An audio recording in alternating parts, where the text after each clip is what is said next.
Di balik sikap penurutku, suamiku tak pernah tahu aku telah meretas laptopnya dan menemukan draft rencana cerai busuk untuk merebut seluruh aset perusahaan IT milikku. Dia mengira aku wanita naif yang mudah didepak tanpa sepeser pun harta.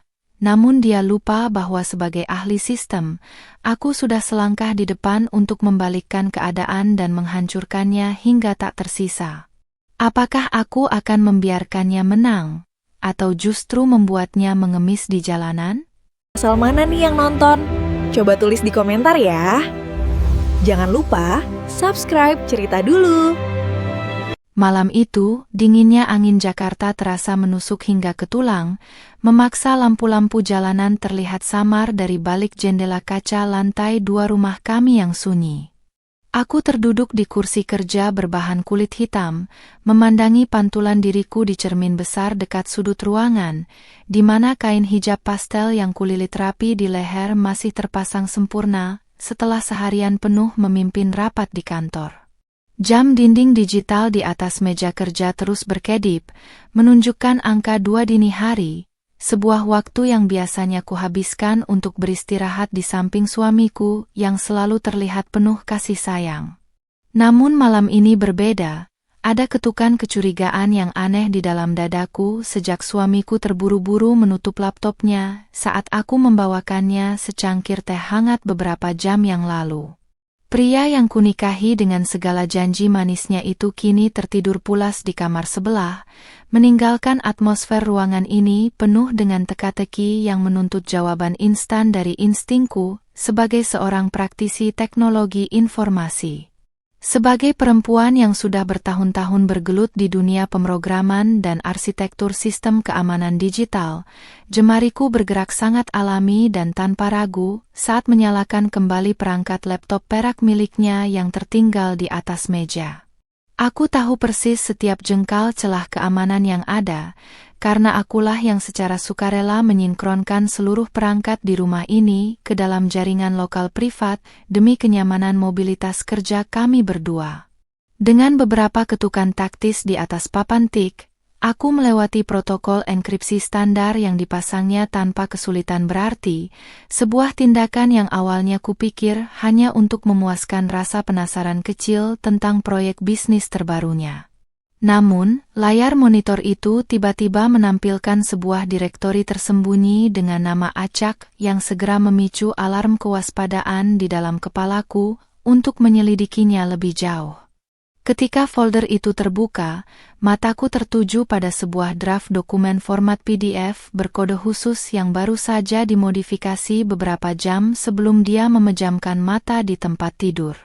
Jantungku mendadak berdegup 2 kali lebih cepat, menciptakan sensasi dingin yang menjalar dari ujung jari tangan hingga ke seluruh tubuh saat membaca judul besar di halaman pertama dokumen tersebut. Di sana tertera dengan sangat jelas, dicetak dengan huruf tebal yang kaku, rencana strategis perceraian dan pemisahan aset mutlak perusahaan. Dokumen itu bukan sekadar catatan kasar, melainkan sebuah proposal hukum yang disusun sangat rapi, sistematis, dan terperinci oleh seorang pengacara profesional yang tampaknya dibayar mahal untuk menghancurkan hidupku. Pria yang selama ini selalu memelukku dengan hangat dan memuji kebaikan hatiku ternyata sedang merancang sebuah skenario busuk untuk mendepakku dari kehidupan pernikahan ini tanpa menyisakan sepeser pun hak untukku. Lebih menyakitkan lagi, lembar demi lembar dokumen itu menjabarkan bagaimana dia berencana memanipulasi data keuangan untuk merebut kepemilikan penuh atas perusahaan IT yang kubangun dengan peluh dan air mata sejak sebelum kami saling mengenal. Aku menarik napas dalam-dalam, berusaha keras menahan gemetar di kedua tanganku agar tidak membuat suara sekecil apapun yang bisa mengusik tidur nyenyaknya di kamar sebelah.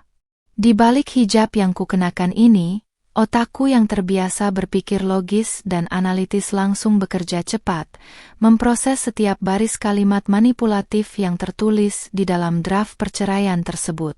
Dia memanfaatkan kelonggaran hukum dan ketidaktahuanku, atau setidaknya apa yang dia pikir sebagai ketidaktahuanku, mengenai beberapa tanda tangan digital pada dokumen kemitraan yang pernah kuberi otoritas penuh kepadanya tahun lalu.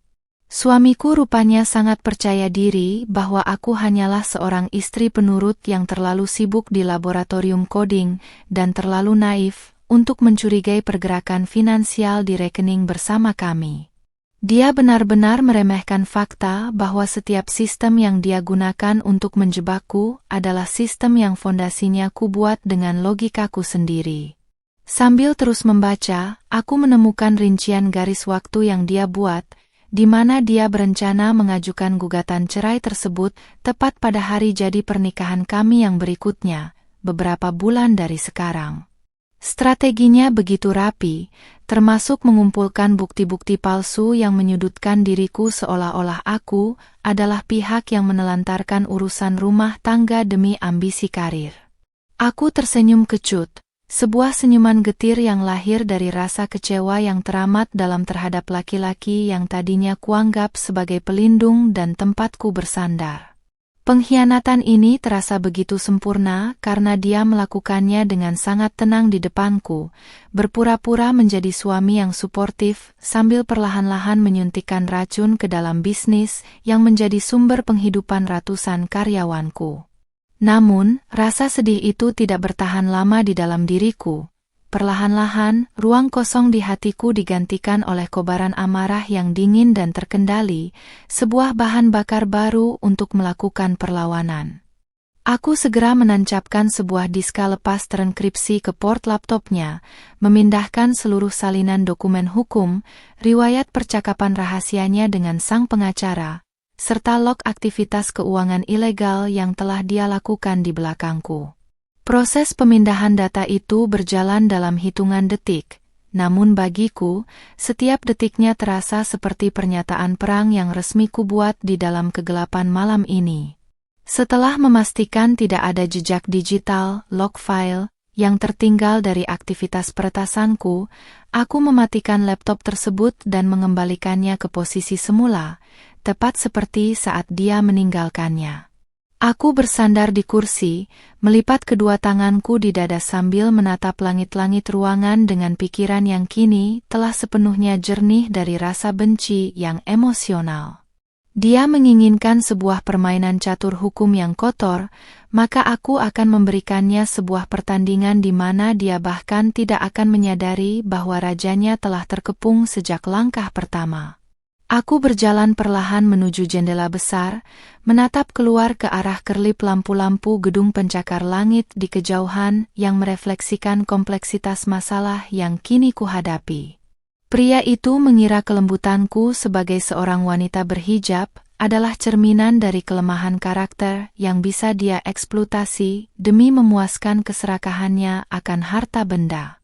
Dia lupa bahwa di dunia teknologi, seseorang tidak dinilai dari seberapa keras dia berteriak, melainkan dari seberapa efisien dan mematikannya kode program yang dia tulis di balik layar tanpa diketahui lawan.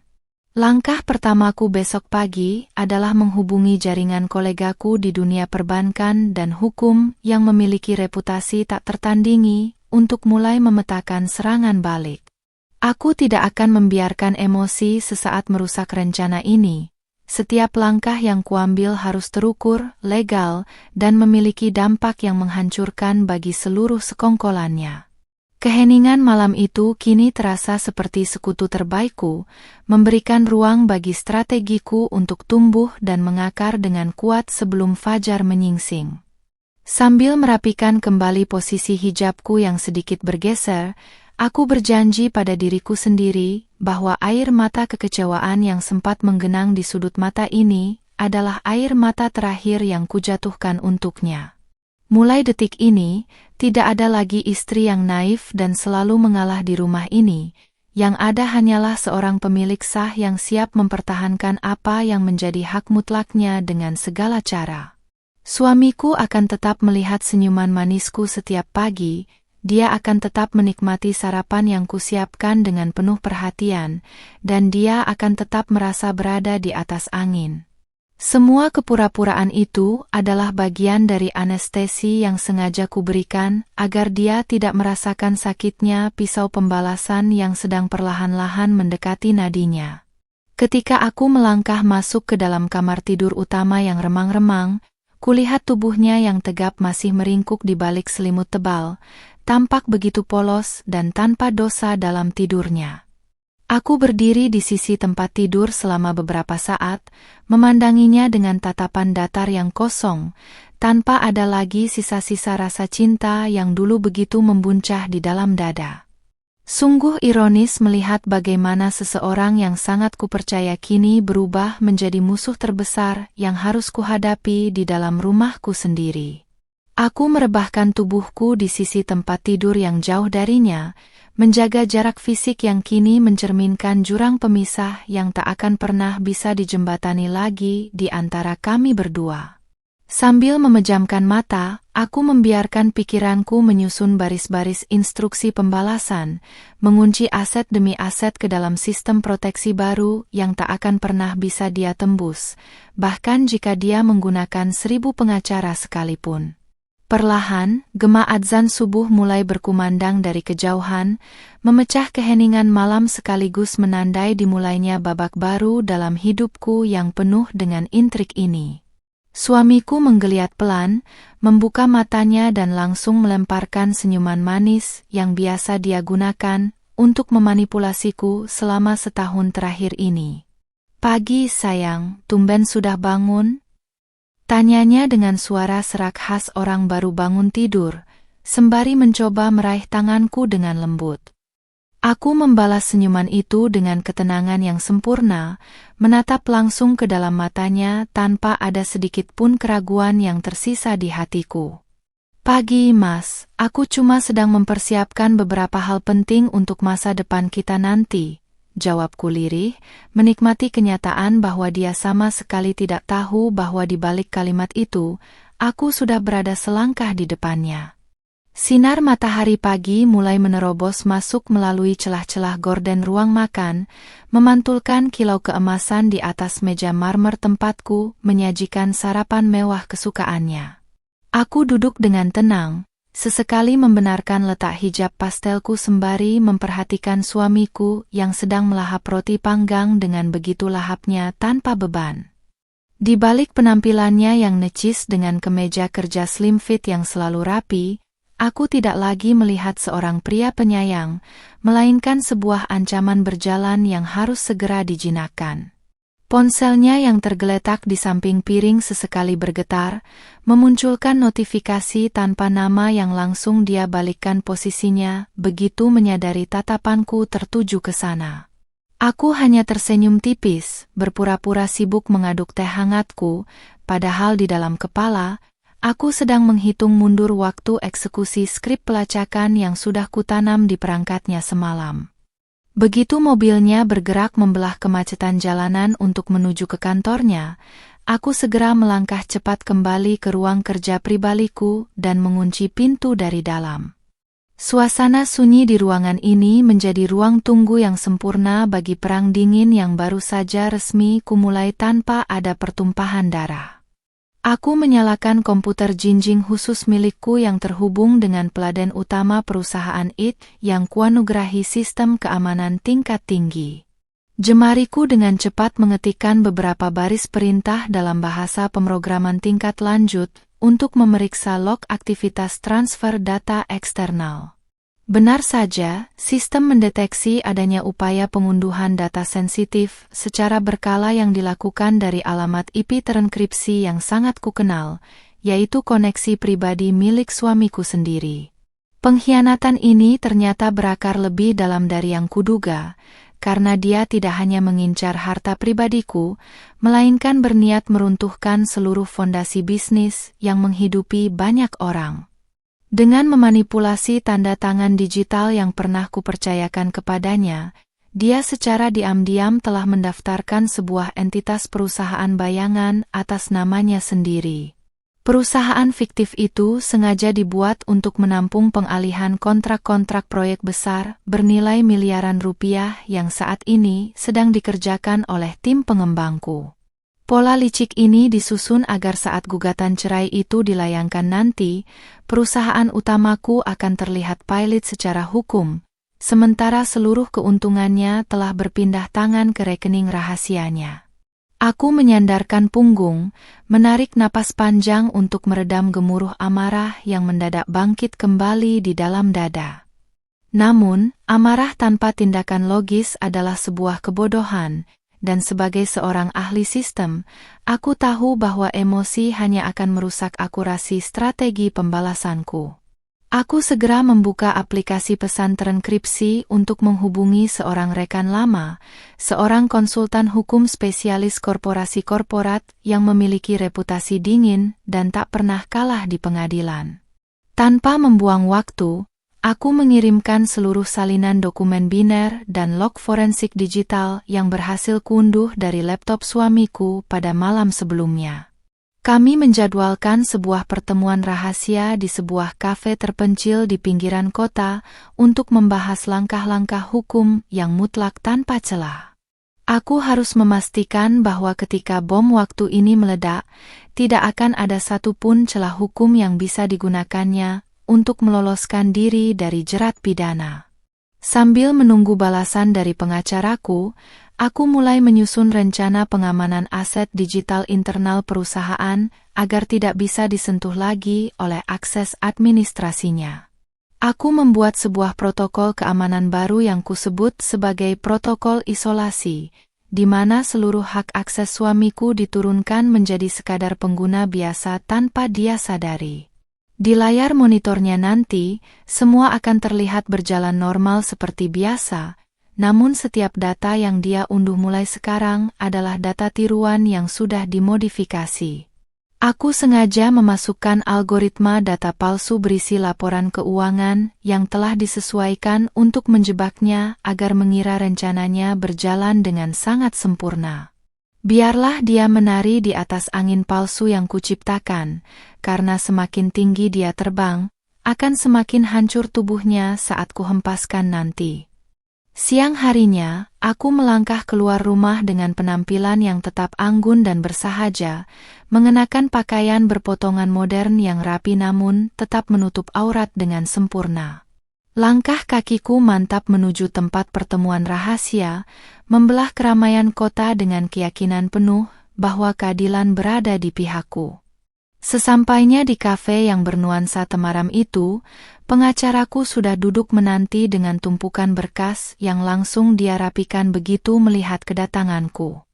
Tatapan matanya yang tajam menyiratkan keterkejutan sekaligus kekaguman setelah membaca rangkuman bukti digital yang kukirimkan beberapa jam lalu.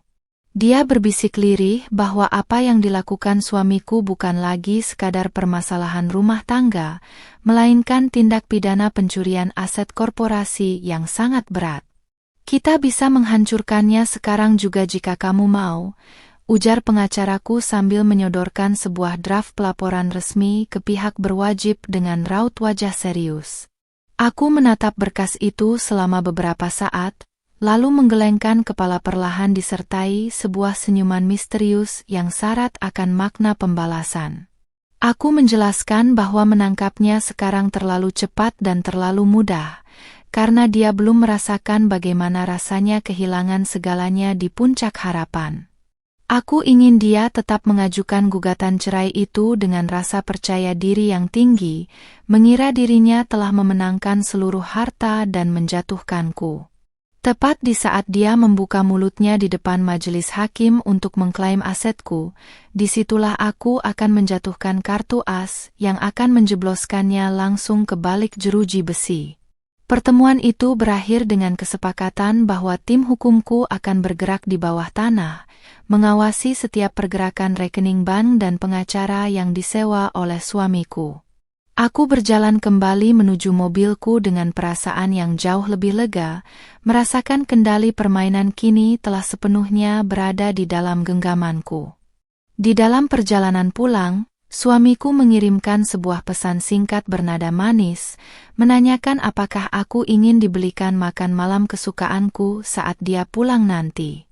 Sungguh sebuah sandiwara yang luar biasa dari seorang pria yang beberapa jam lalu berniat membuatku menjadi gelandangan tanpa harta. Aku membalas pesannya dengan kata-kata yang tak kalah mesra, ikut bermain dalam panggung teater yang dia ciptakan sendiri hingga tiruannya runtuh. Sore hari berganti malam, dan rumah kami kembali diselimuti oleh atmosfer kehangatan palsu yang sengaja kupelihara demi kelancaran rencana besar ini. Suamiku pulang dengan senyum lebar, membawakan bungkusan makanan dan langsung memelukku dari belakang seolah-olah dia adalah pria paling setia di dunia. Aku menerima pelukan itu tanpa penolakan, membiarkan dia merasa bahwa istrinya yang berhijab ini tetaplah sosok penurut yang mudah dikelabui kapan saja.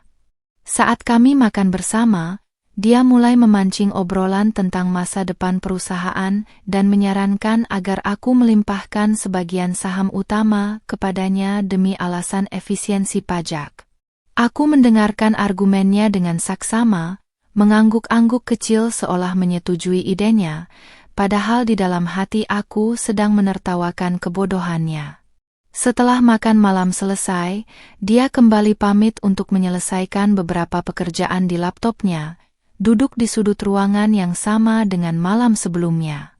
Aku memperhatikannya dari kejauhan sambil berpura-pura membaca sebuah buku di sofa ruang keluarga dengan ketenangan yang luar biasa. Dari pantulan kaca lemari, aku bisa melihat jari-jarinya mulai mengetik dengan cepat, mungkin sedang melaporkan perkembangan rencananya kepada pengacara bayarannya. Dia tidak pernah tahu bahwa setiap ketukan tombol di laptopnya saat ini sedang direkam oleh sistem keylogger yang kupasang beberapa jam lalu. Jalur belakang yang dia gunakan untuk menghancurkanku kini telah berbalik menjadi jalan tol yang akan mengantarkannya menuju kehancuran mutlak, dan aku sudah berada selangkah di depan. Pagi berikutnya tiba dengan cuaca mendung yang menggelayut di atas langit ibu kota, seolah ikut menggambarkan atmosfer perang dingin yang sedang berlangsung di dalam rumah tangga kami. Aku berdiri di depan cermin besar kamarku, merapikan lipatan hijab berbahan satin premium yang melekat pas, memastikan penampilanku tampak sesempurna mungkin sebagai seorang pimpinan eksekutif. Dari sudut matanya, suamiku yang sedang memakai dasi sesekali melirik ke arahku dengan tatapan yang sulit diartikan, namun cepat-cepat dia ubah menjadi senyuman manis saat aku berbalik badan. Sikap manisnya yang berlebihan belakangan ini justru menjadi indikator paling akurat bahwa pergerakan bawah tanahnya bersama sang pengacara sudah memasuki fase yang krusial. Aku melangkah mendekat, membantunya merapikan kerah kemejanya dengan gerakan tangan yang lembut, sebuah kepura-puraan yang kulakukan demi menjaga kenyamanan semu yang sedang dia nikmati. Di meja makan, obrolan kami mengalir seperti biasa, membahas perihal tagihan rumah bulanan hingga rencana liburan akhir tahun yang sengaja dia lontarkan untuk menguji tingkat kewaspadaanku. Dia menyebutkan beberapa destinasi mewah di luar negeri, berjanji akan membawaku ke sana setelah proyek besar sistem integrasi yang sedang digarap perusahaan IT milikku selesai dikerjakan. Aku mendengarkan setiap kalimat janji surganya dengan antusiasme palsu yang sengaja kubuat sedemikian rupa agar dia merasa taktik manipulasinya berhasil total. Padahal, aku tahu betul dari rekaman data keylogger semalam bahwa uang yang akan digunakannya untuk liburan itu adalah dana yang rencananya akan dia kuras dari rekening operasional kantorku. Setiap kata yang keluar dari mulutnya kini terdengar seperti dialog naskah teater komedi murahan yang skenarionya sudah kuhafal di luar kepala. Begitu dia berpamitan pergi kerja dengan kecupan di kening yang terasa sedingin es, aku segera mengambil tas kerjaku dan memacu mobil menuju ke kantor pusat perusahaanku di kawasan bisnis utama. Sepanjang perjalanan, otakku terus berputar memikirkan langkah isolasi berikutnya yang harus segera dieksekusi sebelum dia sempat memindahkan hak paten perangkat lunak utama kami. Sebagai pemilik tunggal yang sah secara hukum, Aku memiliki otoritas mutlak, namun kelengahan kecil bisa berakibat fatal jika dia berhasil memalsukan dokumen persetujuan Dewan Komisaris. Sesampainya di lantai teratas gedung kantorku, suasana sibuk para programmer yang sedang menatap barisan kode menyambutku, memberikan suntikan energi baru untuk mempertahankan kerajaan bisnis ini. Aku segera memanggil Kepala Divisi Keamanan Jaringan, seorang kepercayaanku yang sudah ikut merintis perusahaan ini sejak awal berdiri untuk masuk ke ruangan pribadiku. Di dalam ruang kerja yang kedap suara, aku menginstruksikan perubahan total pada seluruh arsitektur enkripsi data inti perusahaan tanpa terkecuali, termasuk server cadangan yang berada di luar kota. Aku menegaskan bahwa mulai hari ini, setiap akses masuk yang menggunakan kredensial tingkat tinggi milik suamiku harus dialihkan ke sebuah klaster server bayangan, sandbox.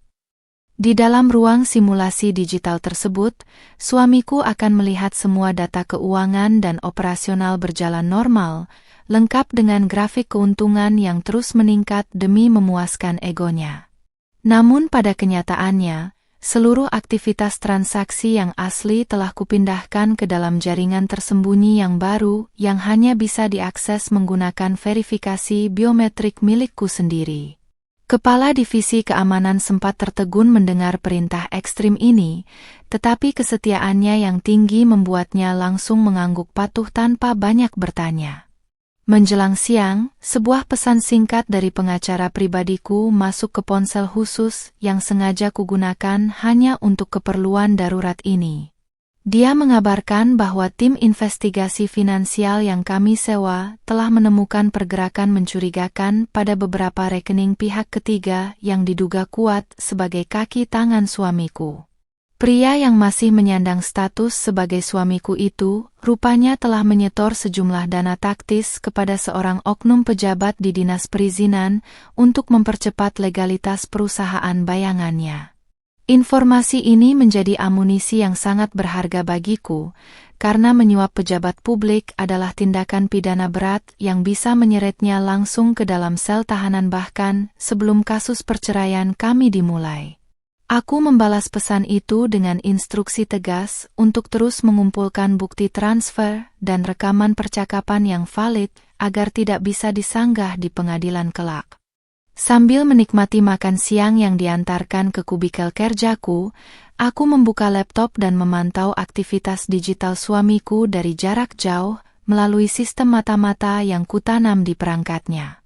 Terlihat di layar monitor bahwa dia sedang melakukan panggilan video dengan pengacara perceraiannya, mendiskusikan klausul tuntutan harta gono gini yang sangat tidak masuk akal. Laki-laki kesayangan ibunya itu menuntut bagian sebesar 80% dari seluruh aset bersih perusahaanku dengan dalih bahwa dialah yang mengelola manajemen operasional selama setahun terakhir.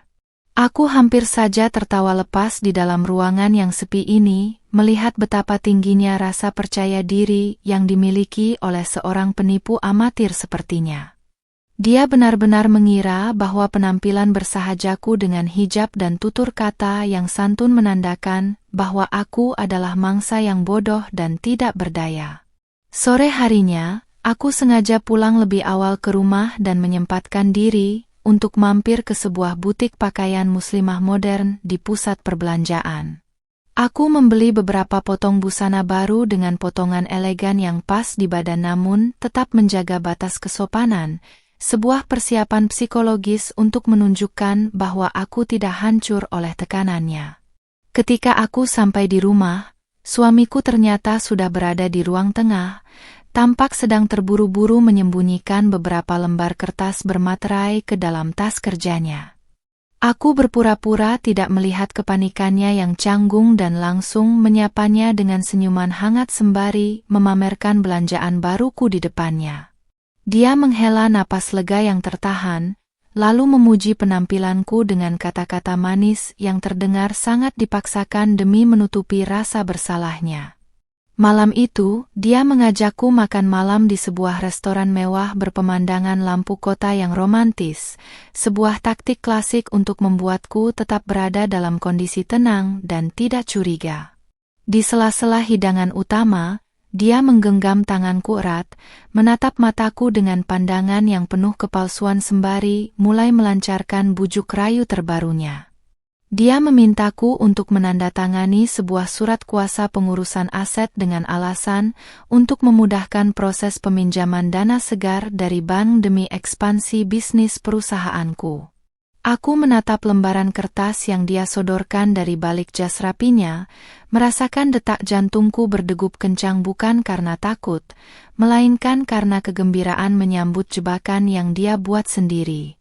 Aku menerima pena darinya, menatap dokumen itu dengan saksama, tahu persis bahwa ini adalah puncak dari rencana busuk yang dia susun selama berbulan-bulan. Tanpa ragu sedikit pun, aku menorehkan tanda tangan di atas kertas bermaterai tersebut dengan senyuman manis yang paling menawan yang pernah kuberikan kepadanya selama pernikahan kami.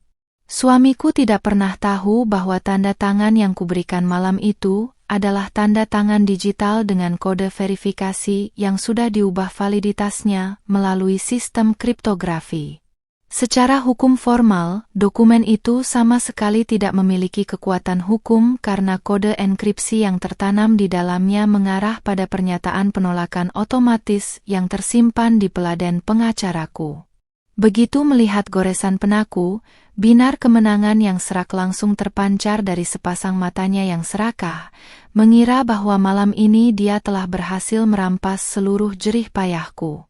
Dia menggenggam kertas itu seperti memegang piala kemenangan, tanpa menyadari bahwa dia baru saja menandatangani surat kematian bagi karir dan kebebasannya sendiri. Kami pulang ke rumah larut malam dengan suasana hati yang sangat bertolak belakang. Dia yang merasa di atas angin, dan aku yang menikmati detik-detik menjelang kehancurannya.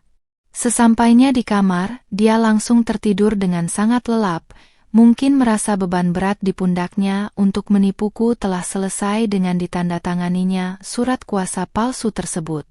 Aku berjalan menuju balkon kamar, memandangi pekatnya malam kota Jakarta sembari menghirup udara malam yang terasa sangat menyegarkan setelah drama panjang beberapa jam lalu. Ponselku bergetar sekali lagi, sebuah notifikasi dari pengacaraku yang mengonfirmasi bahwa jebakan tanda tangan malam ini telah terekam sempurna sebagai bukti upaya penipuan dalam rumah tangga.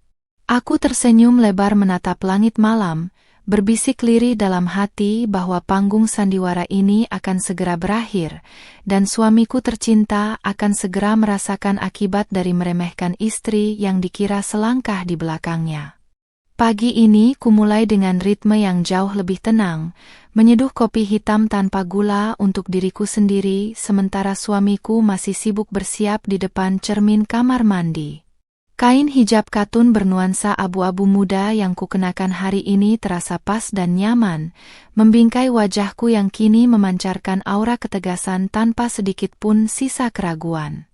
Melalui pantulan dinding kaca dapur, aku memperhatikan suamiku yang keluar dengan setelan kerja terbaiknya, bersiul kecil seolah-olah beban hidupnya telah menguap sejak semalam.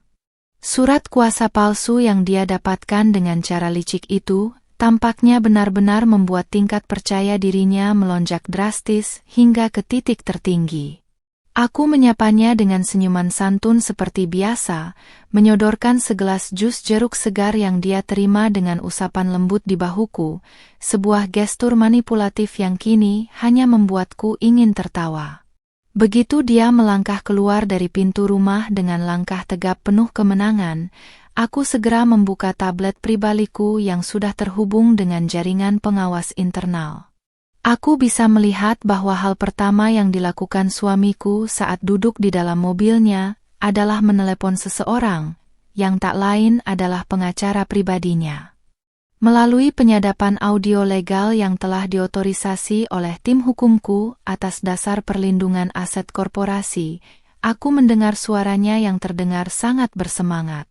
Dia menginstruksikan sang pengacara untuk segera memproses pengalihan saham mayoritas perusahaanku ke entitas bayangannya menggunakan dokumen bertanda tangan semalam. Dia sama sekali tidak menyadari bahwa setiap kalimat yang dia ucapkan di dalam mobil itu sedang direkam dan diunggah langsung ke peladen aman milik tim hukumku.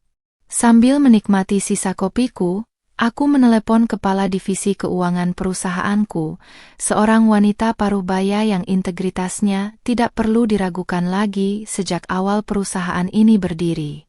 Aku memberikan instruksi singkat namun sangat krusial. Bekukan semua rekening operasional utama dan alihkan seluruh dana likuid ke rekening cadangan yang baru kubuat minggu lalu.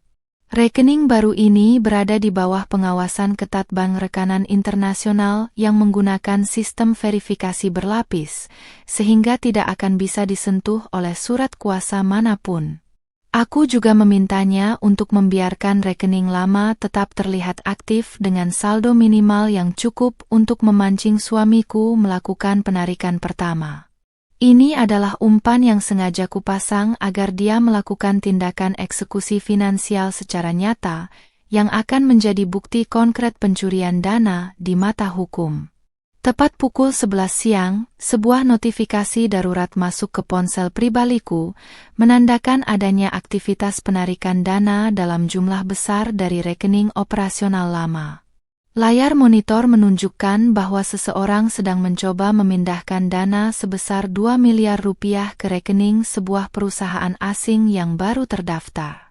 Aku tersenyum dingin melihat koordinat lokasi eksekusi transaksi tersebut, yang ternyata berasal dari alamat kantor pengacara suamiku sendiri. Tindakan ceroboh ini membuktikan bahwa dia sudah tidak sabar untuk menguras habis seluruh asetku bahkan sebelum berkas perceraian resmi dia daftarkan ke pengadilan. Namun, kegembiraannya tidak akan bertahan lama karena sistem perbankan yang sudah kukondisikan otomatis memblokir transaksi tersebut dengan status ditinjau karena aktivitas mencurigakan. Tak perlu menunggu lama, ponselku berdering dan nama suamiku tertera di layar dengan nada dering yang sengaja kubuat khusus. Begitu tombol geser kuaktifkan, suara panik yang berusaha dia sembunyikan terdengar di ujung telepon, menanyakan apakah ada gangguan teknis pada sistem perbankan kantor hari ini. Aku mengatur nada suaraku sedemikian rupa agar terdengar bingung, cemas, dan sama sekali tidak tahu apa-apa tentang pemblokiran dana tersebut. Aku mengatakan kepadanya bahwa mungkin sistem pusat sedang mengalami pembaruan keamanan massal demi mencegah serangan siber yang marak terjadi belakangan ini.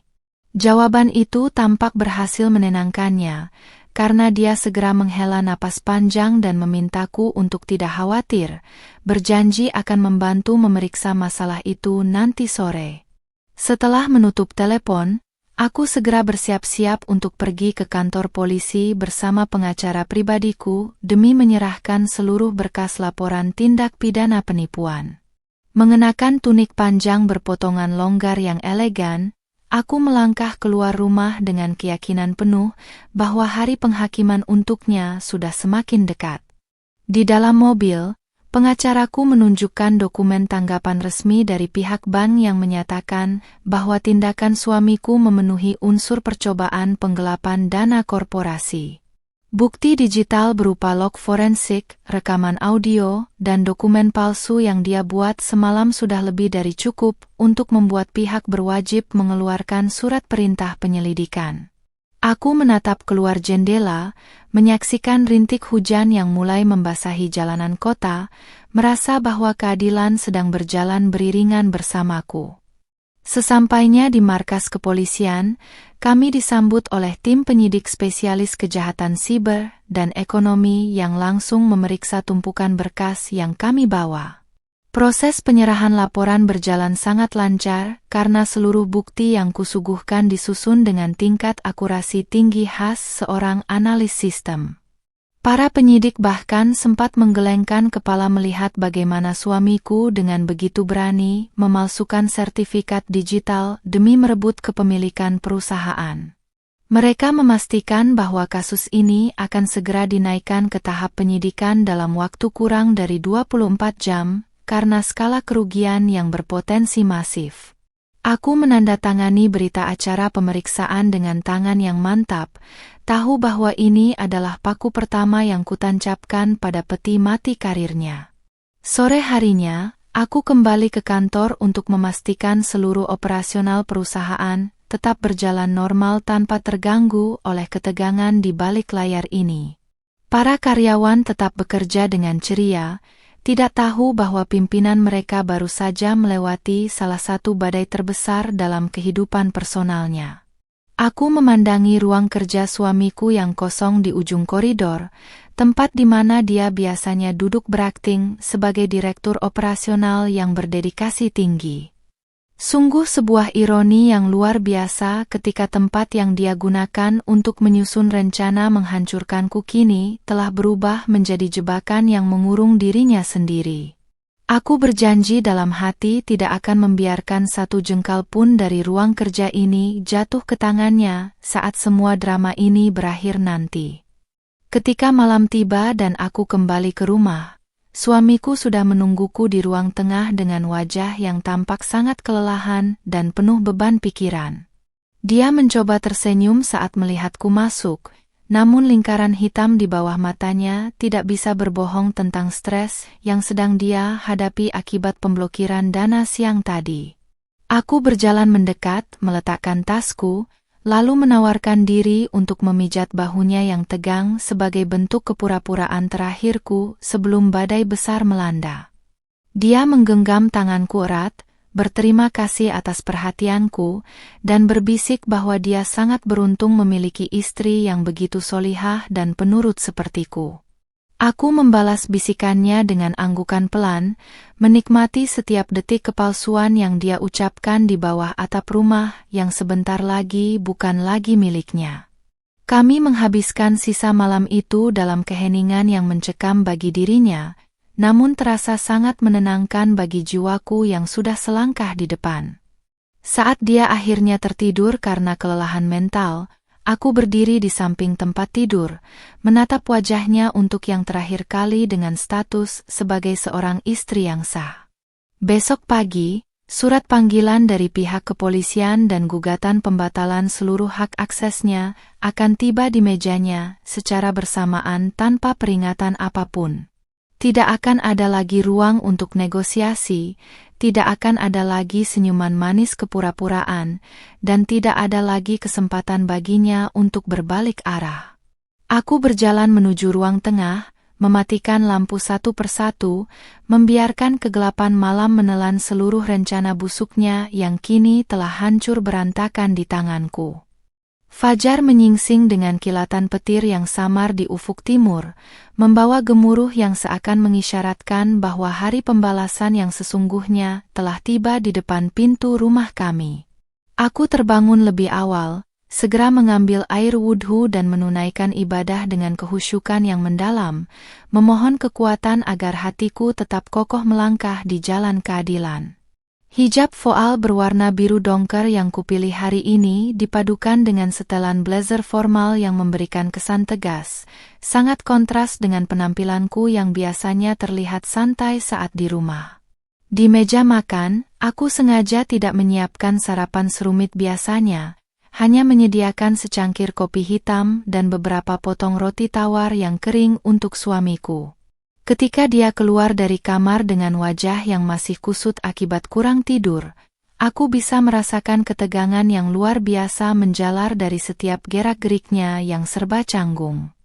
Dia duduk di hadapanku, mencoba membuka obrolan dengan suara yang agak serak, menanyakan apakah pihak bank sudah memberikan pembaruan terkait pemblokiran dana operasional kemarin siang. Aku menggelengkan kepala perlahan dengan raut wajah yang sengaja dibuat sedih, lalu menceritakan bahwa pihak bank justru mendeteksi adanya indikasi pelanggaran hukum siber yang serius. Mendengar kata pelanggaran hukum siber, tangannya yang sedang memegang cangkir kopi tampak sedikit bergetar, hingga beberapa tetes cairan hitam itu tumpah mengotori meja marmer. Dia cepat-cepat menyekanya dengan tisu, mencoba tertawa kecil untuk menutupi kepanikannya sembari meyakinkanku bahwa semua itu pasti hanya kesalahpahaman sistem belaka. Aku hanya menatapnya lurus-lurus, menikmati setiap detik runtuhnya pertahanan mental pria yang selama setahun ini merasa paling cerdas di dalam rumah ini. Tepat pukul 8 pagi, bel pintu rumah kami berbunyi dengan ketukan yang keras dan berwibawa, memecah keheningan ruang tengah yang sejak tadi terasa sangat mencekam. Suamiku mengajukan diri untuk membukanya, mengira bahwa itu adalah kurir paket kiriman kantor atau tetangga sebelah yang ingin menyapa seperti biasa. Namun, begitu pintu kayu besar itu terbuka, 3 orang pria tegap berseragam dinas kepolisian lengkap dengan lencana penyidik siber sudah berdiri tegak di sana.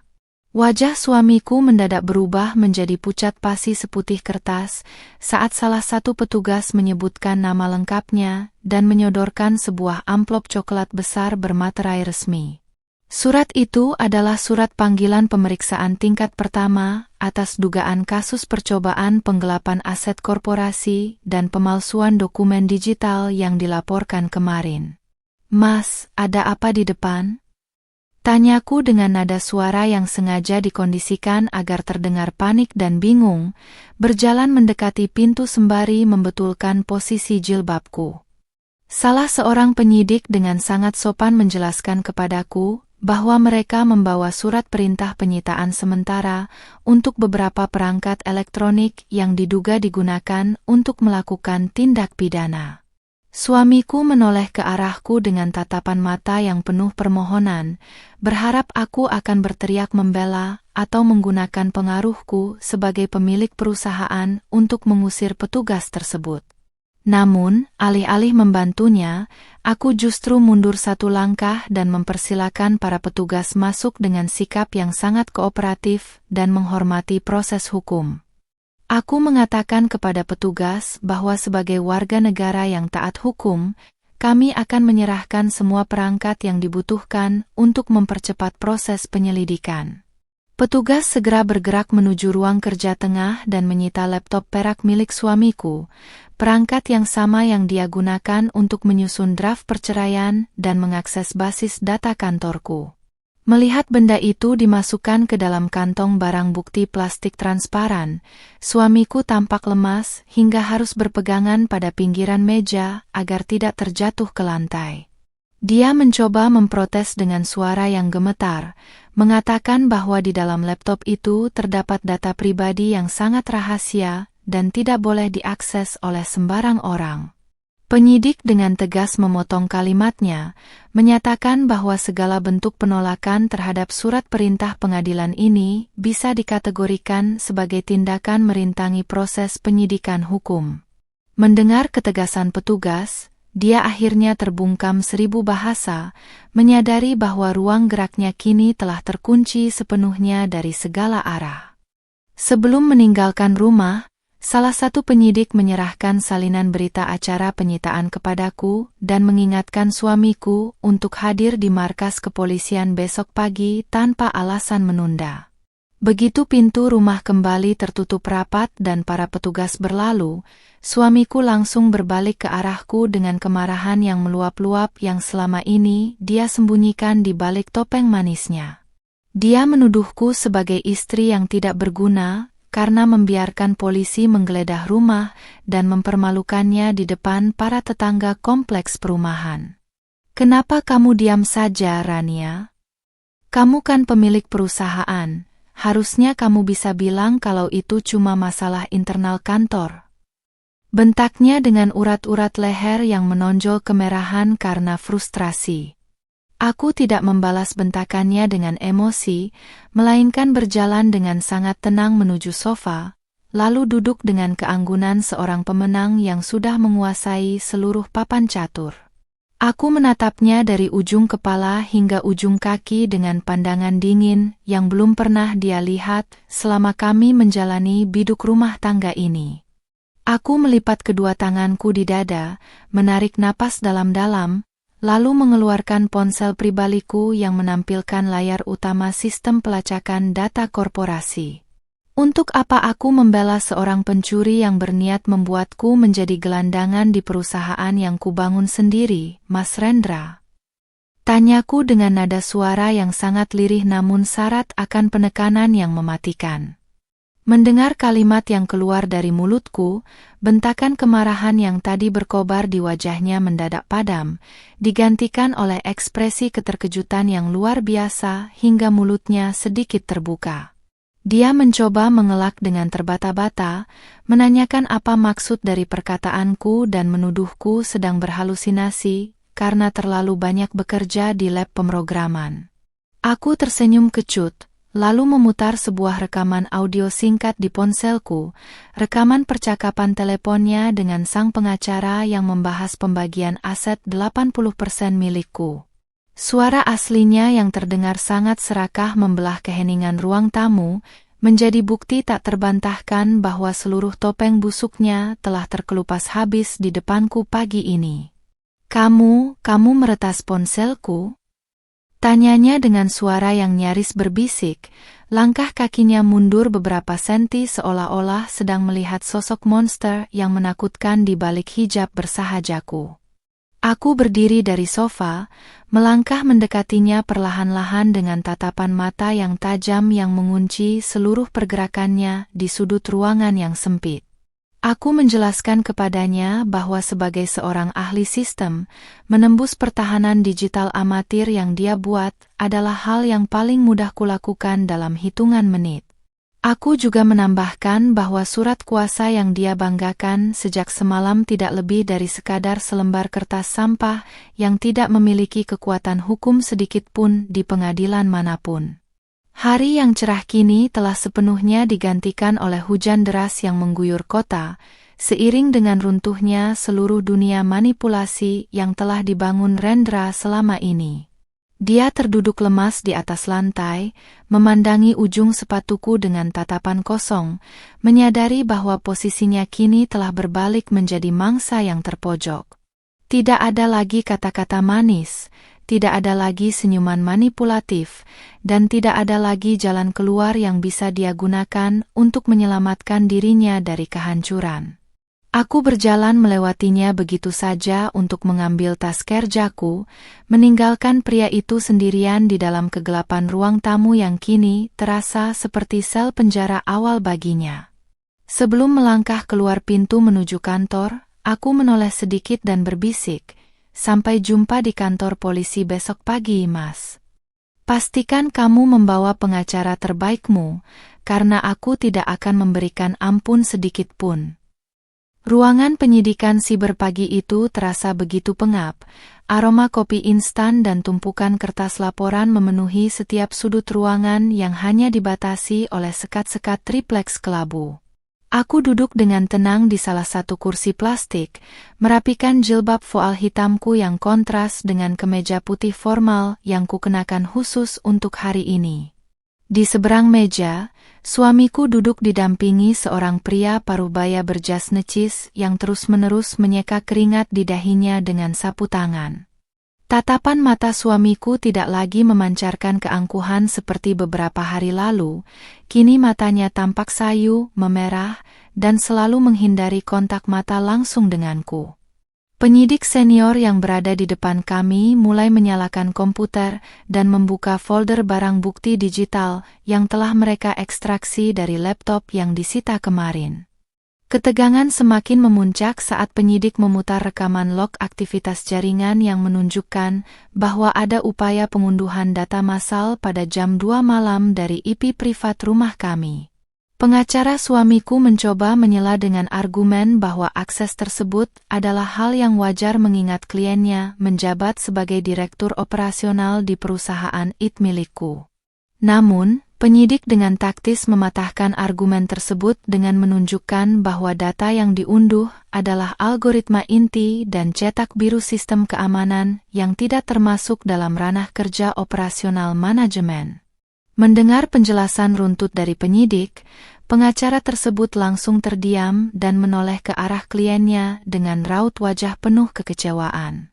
Suamiku semakin menenggelamkan kepalanya ke dalam, meremas kedua tangannya sendiri di bawah meja penyidikan yang dingin.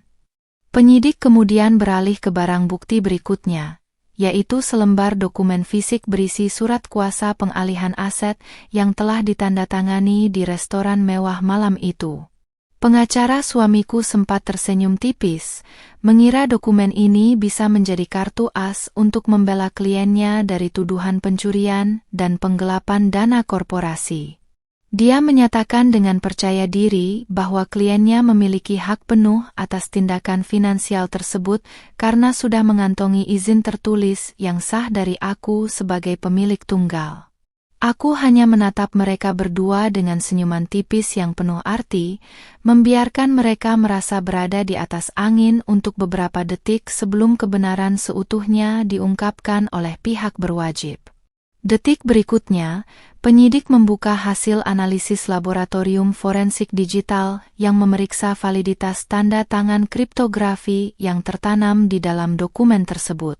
Di layar monitor besar, terlihat jelas bahwa sertifikat digital yang kugunakan malam itu adalah sertifikat umpan yang secara otomatis mengaktifkan status penolakan mutlak karena unsur pemaksaan.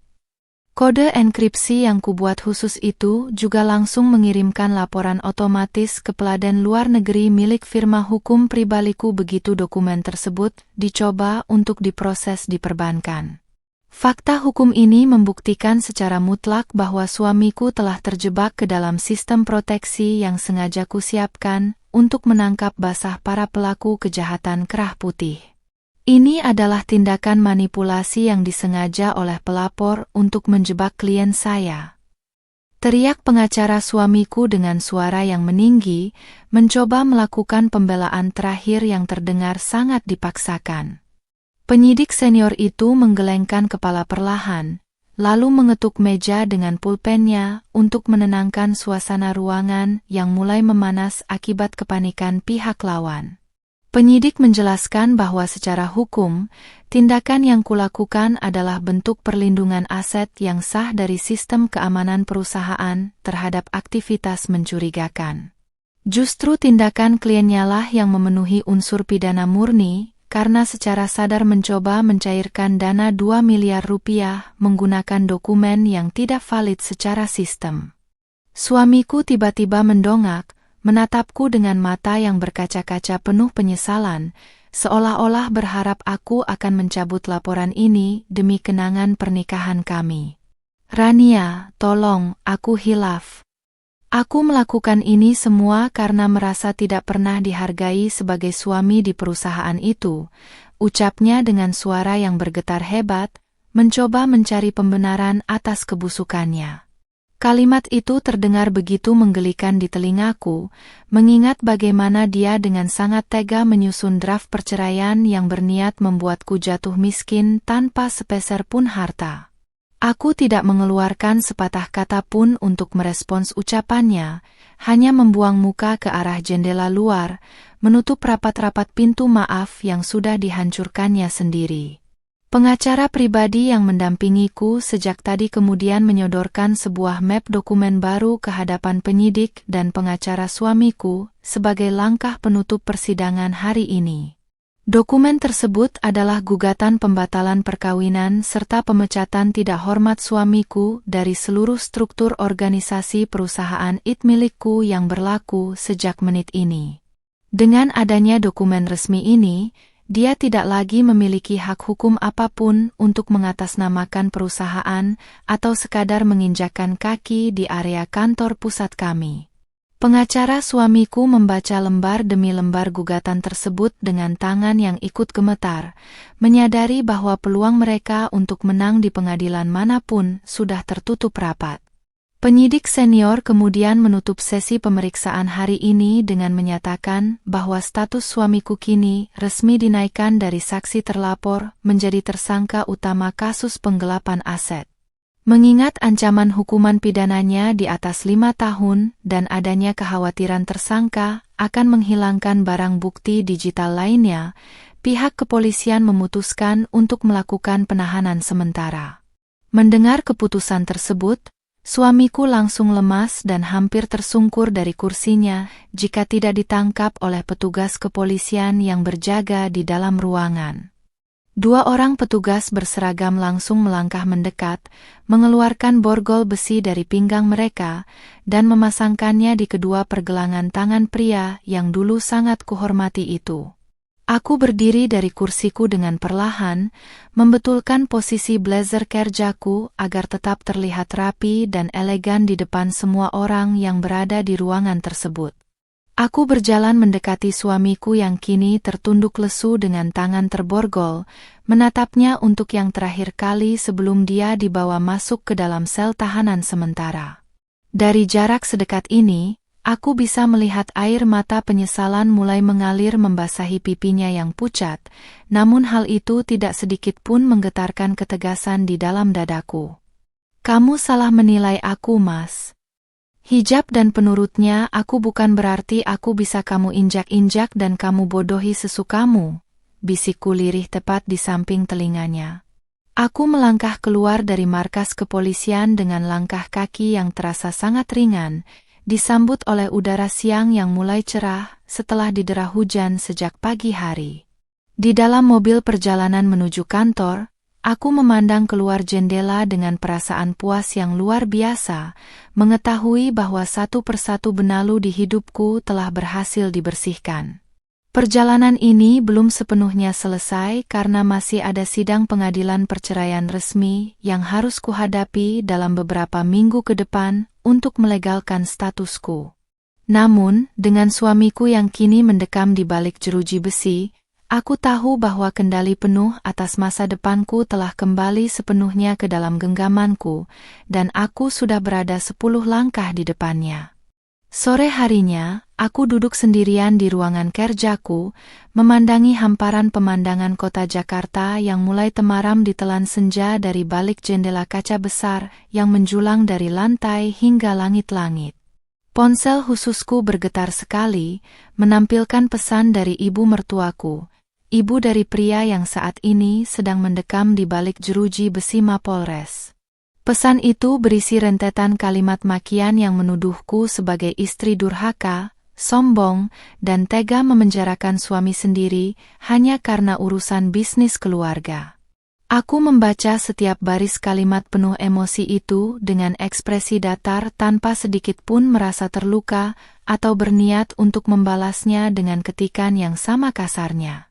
Aku tahu betul bahwa reaksi histeris dari keluarga besar Rendra adalah bukti bahwa rencana manipulasi mereka untuk menguasai hartaku telah gagal total tanpa sisa. Aku segera memblokir nomor telepon ibu mertuaku dan meneruskan seluruh tangkapan layar pesan makian tersebut ke folder tim hukum pribadiku sebagai bukti tambahan tindakan intimidasi. Tindakan tegas seperti ini sangat penting dilakukan agar pihak lawan menyadari bahwa aku tidak membuka ruang sedikit pun untuk mediasi kekeluargaan atau perdamaian di luar jalur hukum. Pengalamanku sebagai arsitek sistem mengajarkanku bahwa sebuah gangguan bug di dalam jaringan harus dihapus secara bersih hingga ke akarnya agar tidak merusak fungsi program utama di masa depan.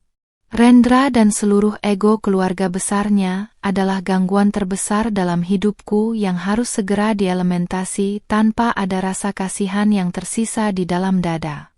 Aku menarik napas dalam-dalam, membiarkan ketenangan batin memenuhi rongga dadaku, menyambut lembaran hidup baru yang bersih dari pengkhianatan. Menjelang malam, pengacara pribadiku menelepon untuk mengabarkan bahwa berkas gugatan cerai resmiku telah terdaftar di Pengadilan Agama Jakarta Selatan dengan nomor perkara khusus. Sidang pertama dijadwalkan akan digelar dalam waktu 2 minggu ke depan dengan agenda pembacaan gugatan dan pemeriksaan bukti-bukti awal dari pihak penggugat. Pengacaraku memastikan bahwa proses persidangan akan berjalan sangat cepat karena status Rendra yang sudah menjadi tersangka pidana murni akan membuat posisinya semakin lemah di mata majelis hakim. Tidak akan ada perdebatan yang panjang mengenai pembagian harta gonogini, karena seluruh aset yang ada terbukti secara hukum merupakan harta bawaan milikku yang coba dirampas secara ilegal. Mendengar kabar baik ini, aku mengucapkan terima kasih dan menutup telepon dengan senyuman kemenangan yang semakin lebar menghiasi wajahku.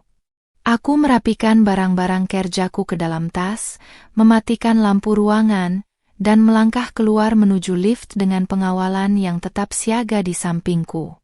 Di dalam area lobi utama kantor, para karyawan yang masih lembur menyapaku dengan sikap hormat yang jauh lebih dalam daripada biasanya, seolah-olah mereka baru menyadari kekuatan asli dari pimpinan mereka.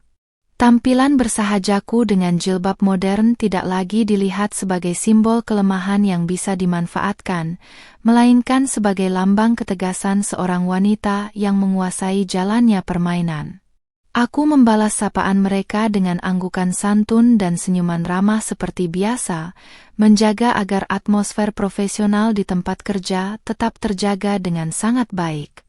Di dalam mobil perjalanan pulang, aku membiarkan musik instrumental klasik mengalun lembut, menemani pikiranku yang kini mulai menyusun rencana ekspansi bisnis berikutnya.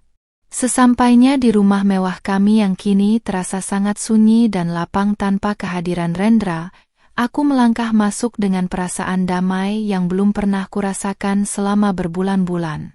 Rumah ini bukan lagi panggung sandiwara tempatku harus memakai topeng istri penurut yang naif demi memancing keluar niat busuk seorang penipu amatir. Aku melepas jilbab hitamku, menggantinya dengan pakaian santai rumah yang nyaman, lalu berjalan menuju dapur untuk membuat secangkir teh kamomil hangat sebelum beristirahat. Berdiri di dekat jendela ruang makan, aku menatap pekatnya langit malam yang bertabur sedikit bintang, menyadari betapa indahnya kebebasan yang berhasil kupertahankan dengan logikaku sendiri. Mantan suamiku mungkin sedang kedinginan di balik sel tahanan yang sempit malam ini, meratapi kebodohannya yang telah meremehkan seorang istri yang ternyata selalu berada 10 langkah di depannya.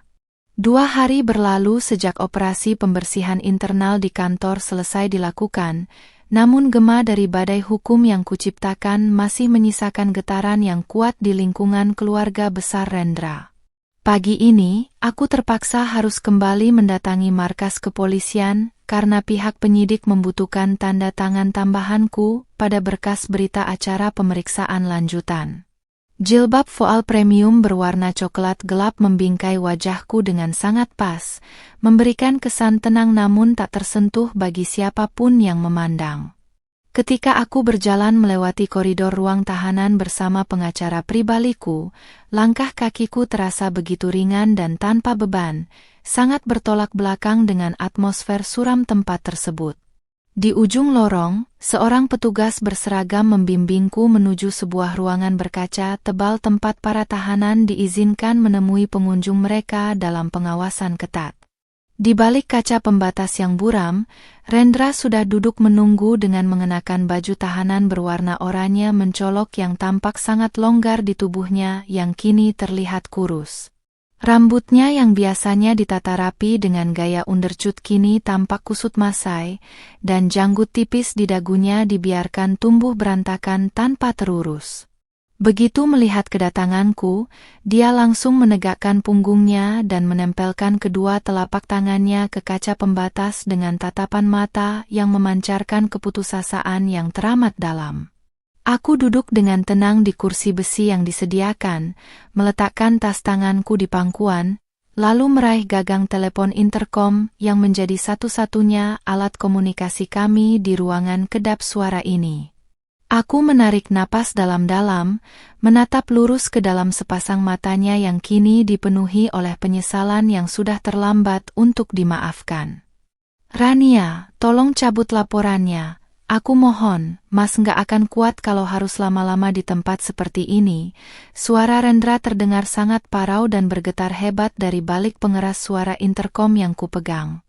Dia menangis tersedu-sedu, menceritakan betapa dingin dan tidak berdayanya dia saat harus tidur di atas lantai semen yang keras bersama belasan tahanan kasus kriminal lainnya. Laki-laki yang biasanya selalu berpenampilan necis dan penuh tipu daya itu kini merendahkan dirinya hingga ke titik nadir, mengemis belas kasihan dari istri yang sempat ingin dia hancurkan hidupnya.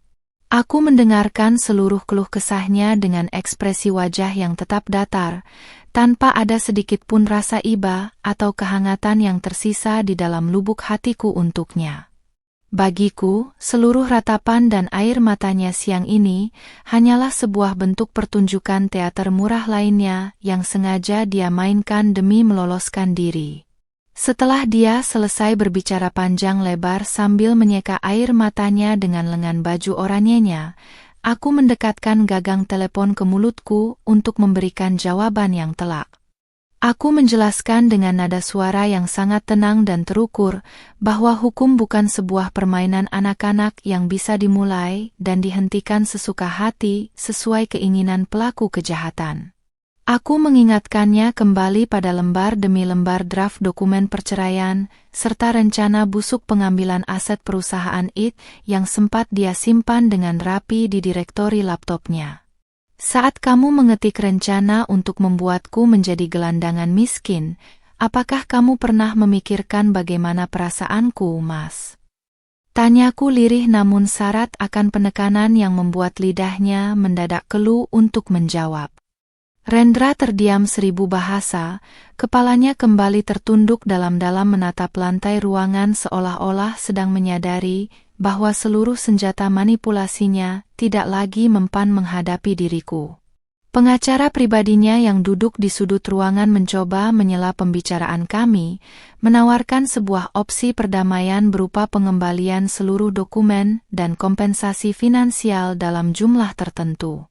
Pengacaraku langsung memotong kalimat tersebut dengan ketegasan hukum yang mutlak, menyatakan bahwa kasus ini sudah masuk ke dalam ranah tindak pidana murni yang buktinya sudah diverifikasi oleh laboratorium forensik. Tidak ada lagi ruang untuk negosiasi finansial atau kesepakatan di bawah tangan, karena seluruh berkas perkara sudah siap dilimpahkan ke pihak kejaksaan dalam beberapa hari ke depan.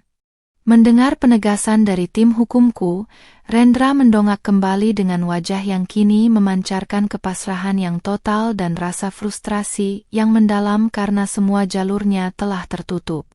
Dia menyadari bahwa statusnya sebagai tersangka utama kejahatan siber perbankan akan membuat karir profesionalnya di dunia bisnis tamat secara permanen tanpa sisa.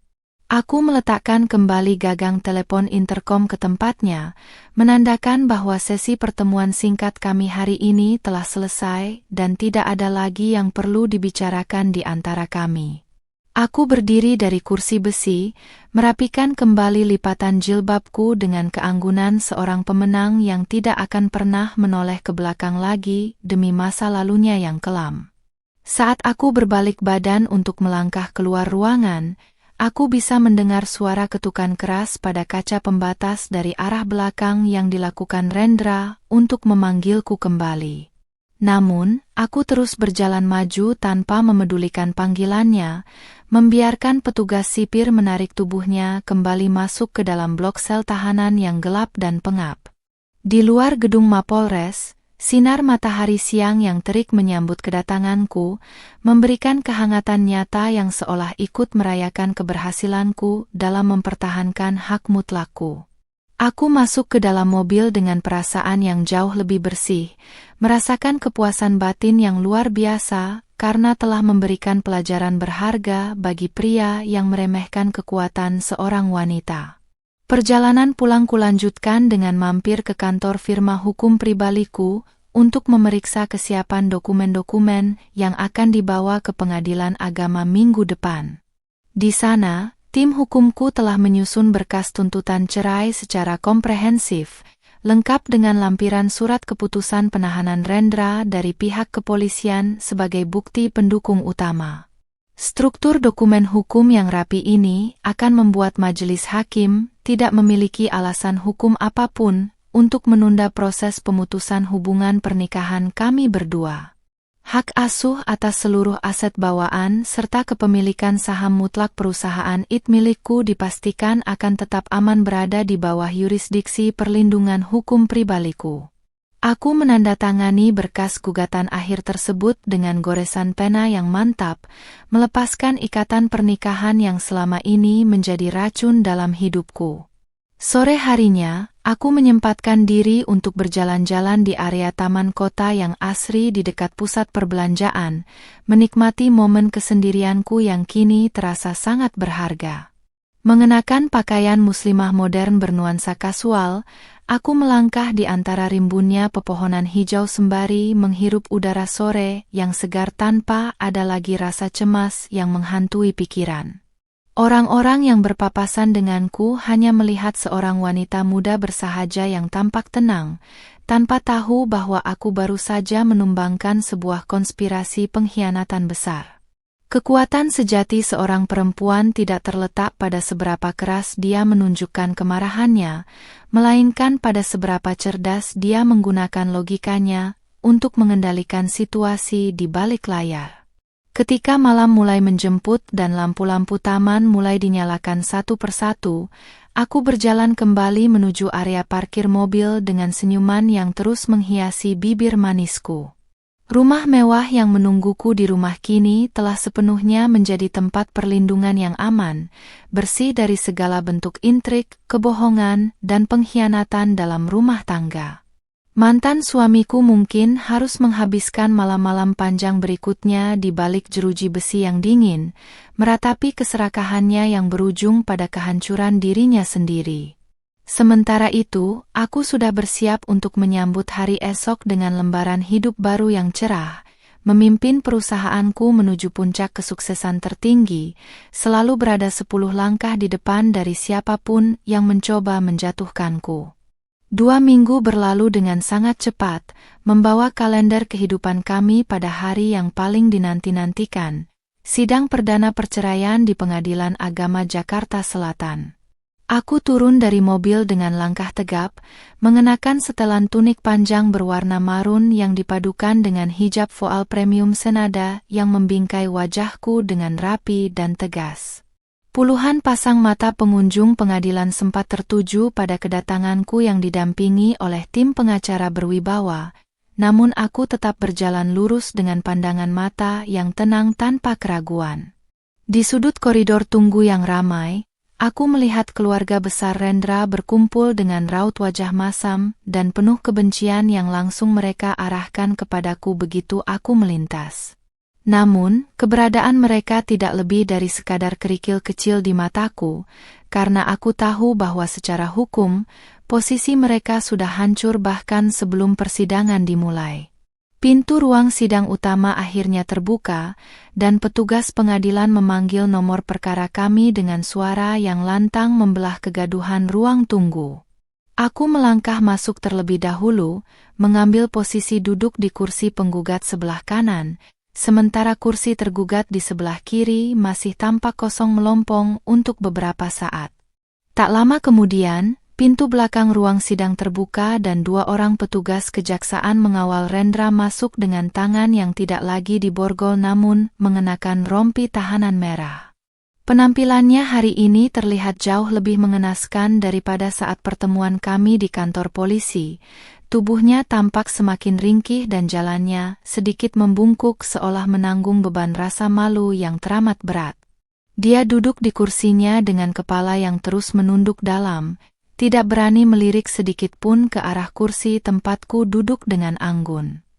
Majelis hakim yang dipimpin oleh seorang pria paruh baya berkacamata tajam mulai mengetuk palu 3 kali, menandakan bahwa persidangan resmi dibuka dan terbuka untuk umum. Agenda sidang pertama hari ini adalah pemeriksaan identitas para pihak serta upaya mediasi wajib yang harus ditempuh oleh sepasang suami istri sebelum masuk ke pokok perkara. Pengacara Rendra langsung berdiri dan mengajukan permohonan kepada majelis hakim agar kliennya diberikan penangguhan penahanan atau pengalihan status menjadi tahanan kota demi kelancaran proses persidangan ini. Mendengar permohonan tersebut, pengacara pribadiku langsung melakukan interupsi dengan tegas, menyodorkan berkas resmi dari pihak kepolisian yang menyatakan bahwa Rendra adalah tersangka utama kejahatan siber yang berpotensi menghilangkan barang bukti digital. Hakim ketua memeriksa berkas penahanan siber yang diajukan oleh tim hukumku dengan saksama, sesekali mengangguk-angguk kecil sembari membetulkan posisi kacamata bacanya. Setelah berdiskusi singkat dengan dua hakim anggota di sisi kanan dan kirinya, Hakim Ketua mengetuk palu sekali dan dengan tegas menolak permohonan penangguhan penahanan yang diajukan pihak lawan. Alasan penolakan hukum itu sangat kuat, mengingat skala tindak pidana pencurian aset korporasi yang dilakukan Rendra termasuk dalam kategori kejahatan berat yang merugikan banyak pihak. Aku melirik ke arah Rendra dari sudut mataku, melihat bahunya yang mendadak layu dan napasnya yang menghembus berat, menyadari bahwa harapan terakhirnya untuk menghirup udara bebas telah musnah seketika. Sidang kemudian dilanjutkan dengan pembacaan draft gugatan cerai mutlak yang dibacakan secara runtut dan jelas oleh pengacara pribadiku di hadapan majelis hakim. Di dalam ruang sidang yang sunyi itu, setiap baris kalimat pengkhianatan yang dilakukan Rendra dikuliti satu persatu tanpa ada yang ditutup-tutupi sedikit pun. Mulai dari draft rencana cerai busuk yang dia simpan di laptopnya, upaya transfer dana ilegal 2 miliar rupiah, hingga pemalsuan sertifikat digital perusahaan IT milikku. Seluruh pengunjung sidang dan anggota majelis hakim mendengarkan pemaparan fakta tersebut dengan ekspresi wajah yang menegang, tak menyangka ada seorang suami yang tega berbuat selicik itu kepada istrinya sendiri. Pengacara Rendra mencoba melakukan pembelaan dengan berargumen bahwa seluruh aset yang dipermasalahkan seharusnya dikategorikan sebagai harta gonogini yang harus dibagi rata dua pihak setelah perceraian terjadi. Namun, tim hukumku sudah mengantisipasi taktik klasik tersebut dengan mengeluarkan lembar akta pendirian perusahaan dan sertifikat hak paten sistem yang berstatus hukum sebagai harta bawaan mutlak. Semua dokumen legal tersebut membuktikan secara sah bahwa seluruh aset itu telah mandiri berdiri jauh sebelum pernikahan kami terjadi, dan Rendra tidak memiliki kontribusi modal sepeser pun di dalamnya. Hakim Ketua mencatat fakta pembuktian tersebut dengan saksama, membuat posisi hukum Rendra semakin terpojok di sudut ruang persidangan yang dingin. Di tengah jalannya persidangan, Rendra tiba-tiba mengangkat tangannya dan meminta izin kepada majelis hakim untuk berbicara langsung kepadaku dengan suara yang terdengar sangat memelas. "Rania, demi Allah, aku minta maaf. Tolong ingat kebaikan-kebaikanku selama kita bersama, jangan hancurkan masa depanku sampai seperti ini," ucapnya dengan air mata yang mulai menetes membasahi rompi tahanan merahnya. Seluruh anggota keluarga besarnya di bangku penonton ikut mengeluarkan suara riuh, mencoba menekan mentalitasku agar luluh oleh tangisan pria yang dulu sangat kupuja itu. Namun, aku tetap duduk dengan posisi tegak sempurna, wajahku sedingin es tanpa ada sedikit pun riak emosi yang bisa mereka manfaatkan untuk menggoyahkan keputusanku. Aku menoleh perlahan ke arah Hakim Ketua, meminta izin untuk memberikan tanggapan singkat atas ucapan Rendra, agar tidak terjadi dramatisasi yang tidak perlu di dalam ruang sidang. Dengan nada suara yang sangat tenang, tertata dan berwibawa, aku menyatakan bahwa masa depan Rendra tidak dihancurkan oleh diriku, melainkan oleh keserakahannya sendiri yang memilih jalan kriminal. Aku menegaskan bahwa seorang istri yang baik akan selalu taat dan penurut, namun ketaatan itu tidak akan pernah diberikan kepada seorang pengkhianat yang berniat merampas hak hidupnya secara paksa.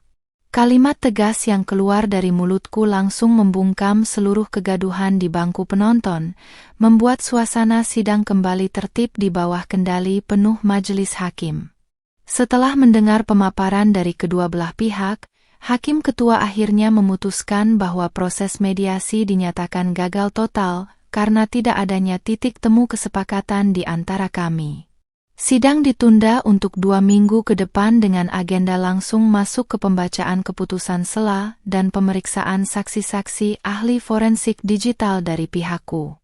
Palu sidang diketuk keras 3 kali, menandakan berakhirnya babak pertama dari akhir perjalanan pernikahan kami yang penuh dengan kepalsuan ini.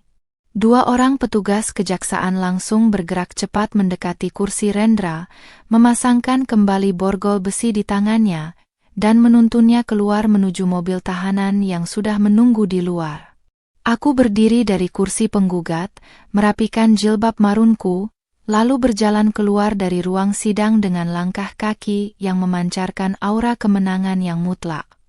Di koridor luar, keluarga besar Rendra mencoba mendekat untuk melontarkan makian terakhir mereka, namun tim pengawal pribadiku dengan sigap membuat pagar betis yang menjauhkan mereka dariku. Aku melangkah melewati mereka dengan senyuman tipis penuh kemenangan, menikmati kenyataan bahwa panggung sandiwara ini akan segera berakhir dengan kehancuran total bagi mereka semua. Ketika pintu mobil pribadiku tertutup rapat dan kendaraan mulai bergerak meninggalkan area pengadilan, aku tahu bahwa aku telah berhasil mengunci kemenangan ini, dan aku sudah berada selangkah di depan menuju kebebasan sejati. Hari yang paling kunanti akhirnya tiba dengan langit Jakarta yang begitu cerah dan bersih, seakan ikut merayakan akhir dari drama panjang yang menguras energi ini. Aku berdiri di depan cermin besar ruang kerjaku, mengenakan gamis modern potongan slim fit berwarna pastel lembut yang dipadukan dengan hijab segi 4 modern yang dililit rapi di leher. Penampilanku hari ini memancarkan aura ketenangan, rasa percaya diri yang mutlak, dan keanggunan seorang wanita yang berhasil mempertahankan martabat serta hak miliknya dari cengkeraman keserakahan.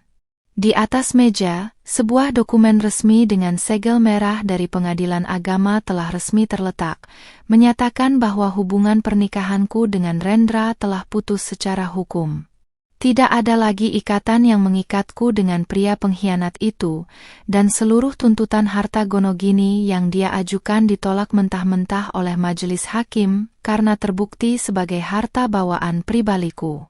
Kabar kemenangan ini semakin sempurna ketika pengacara pribadiku menelepon dan mengonfirmasi bahwa sidang putusan pidana siber Rendra di Pengadilan Negeri juga telah ketuk palu kemarin sore. Mantan suamiku itu dijatuhi hukuman 7 tahun penjara tanpa opsi denda ringan karena terbukti secara sah dan meyakinkan melakukan pemalsuan dokumen digital dan percobaan penggelapan aset korporasi skala besar. Mendengar vonis tersebut, aku hanya menghela napas lega dan menyandarkan punggung di kursi kerja kulit hitamku dengan perasaan puas yang luar biasa. Keadilan di Indonesia terbukti berjalan dengan sangat adil bagi mereka yang mau menggunakan logika dan strategi hukum yang matang, bukan sekadar mengandalkan emosi sesaat. Laki-laki yang dulu mengira bisa mendepakku tanpa sepeser pun harta kini harus menghabiskan masa mudanya di balik jeruji besi yang dingin dan pengap. Siang harinya, aku melangkah keluar dari ruangan menuju aula utama kantor pusat perusahaanku untuk menghadiri acara syukuran pencapaian proyek integrasi sistem terbaru kami. Begitu pintu aula terbuka, gemuruh tepuk tangan dari ratusan karyawan menyambut kedatanganku dengan penuh rasa hormat dan kekaguman yang mendalam atas ketegasan yang kutunjukkan selama ini. Mereka kini tidak lagi melihatku sebagai sosok istri penurut yang bersahaja, melainkan sebagai seorang pemimpin perempuan visioner yang tangguh dan cerdas di industri teknologi informasi. Di atas panggung, aku menyampaikan pidato singkat mengenai arah masa depan perusahaan yang akan berekspansi ke pasar internasional dalam beberapa bulan ke depan. Aku menegaskan bahwa fondasi bisnis ini sekarang sudah jauh lebih kokoh, bersih dari segala bentuk benalu dan parasit yang mencoba merusaknya dari dalam. Setelah acara syukuran selesai, aku berjalan menuju balkon lantai teratas gedung kantorku, menikmati terpaan angin siang yang segar sembari menatap hamparan gedung-gedung pencakar langit di kejauhan. Ponsel pribadiku bergetar, menampilkan sebuah pesan masuk dari nomor baru yang ternyata dikirim oleh salah satu anggota keluarga besar Rendra yang tersisa. Pesan itu tidak lagi berisi makian atau ancaman seperti dulu, melainkan sebuah permohonan maaf yang sangat mendalam dan ajakan untuk menyelesaikan masalah secara kekeluargaan demi masa depan Rendra setelah bebas nanti. Aku hanya tersenyum tipis, lalu menghapus pesan tersebut tanpa berniat menyimpannya, apalagi membalasnya dengan satu patah kata pun. Bagiku, Lembaran masa lalu itu sudah sepenuhnya kubakar menjadi abu, dan aku tidak akan pernah membiarkan sisa-sisa abunya mengotori langkah hidupku yang baru. Strategi isolasi digital dan pembersihan internal yang kulakukan beberapa minggu lalu kini membuahkan hasil yang sangat manis bagi stabilitas keuangan perusahaan kami. Grafik keuntungan kuartal ini melonjak tajam hingga menyentuh angka tertinggi sejak perusahaan ini pertama kali didirikan sebelum masa pernikahanku yang kelam itu. Tim hukum baru yang kurekrut juga telah berhasil mematenkan seluruh algoritma inti sistem keamanan kami di bawah nama pribadiku secara mutlak, sehingga tidak akan pernah bisa digugat oleh siapapun di masa depan. Aku merasa bahwa seluruh pengorbanan, kepura-puraan, dan air mata kekecewaan di awal penemuan draft cerai itu telah terbayar lunas dengan kesuksesan yang luar biasa ini. Di balik hijab yang kukenakan, tersimpan sebuah kekuatan besar yang lahir dari kombinasi antara keteguhan iman dan kecerdasan logika berpikir. Sore hari mulai menjelang, membawa semburat warna jingga yang estetik di ufuk barat kota, menciptakan pemandangan golden hour yang sangat memukau dari balik kaca ruang kerjaku. Aku merapikan beberapa berkas kerja ke dalam tas, lalu bersiap untuk pulang ke rumah mewahku yang kini telah sepenuhnya berubah menjadi istana kedamaian yang sejati.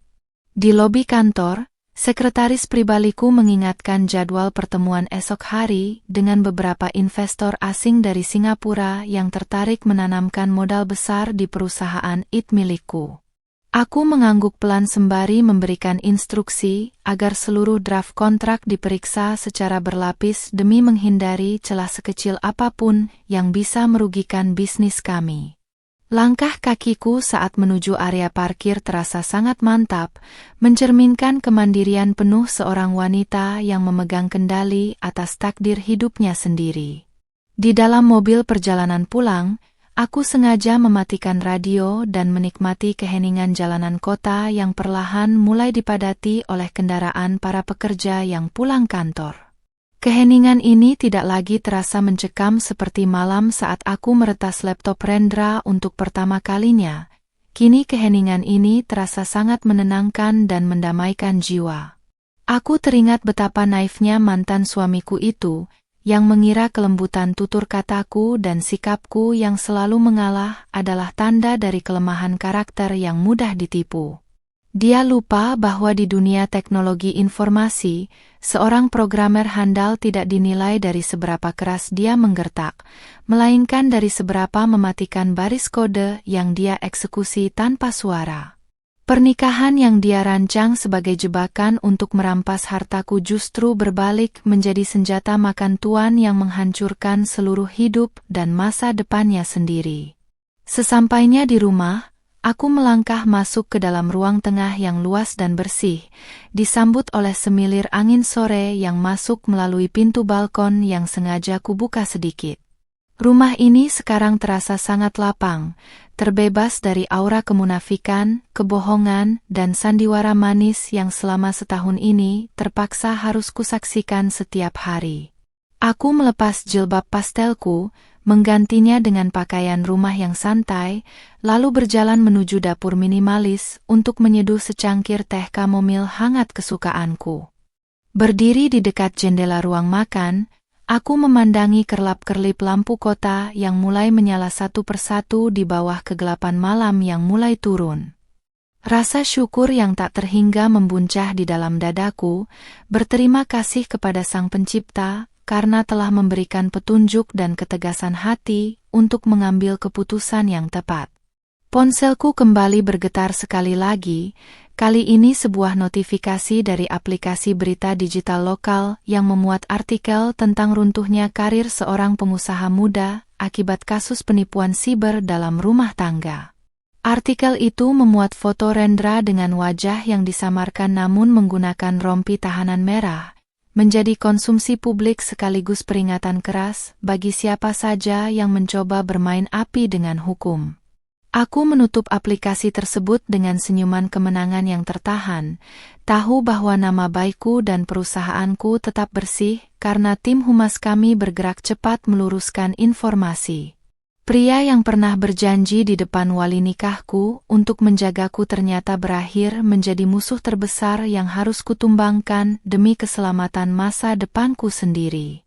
Kini, dia harus membayar mahal setiap jengkal keserakahannya di dalam ruangan sempit berjeruji besi, terasing dari dunia luar yang pernah ingin dia kuasai.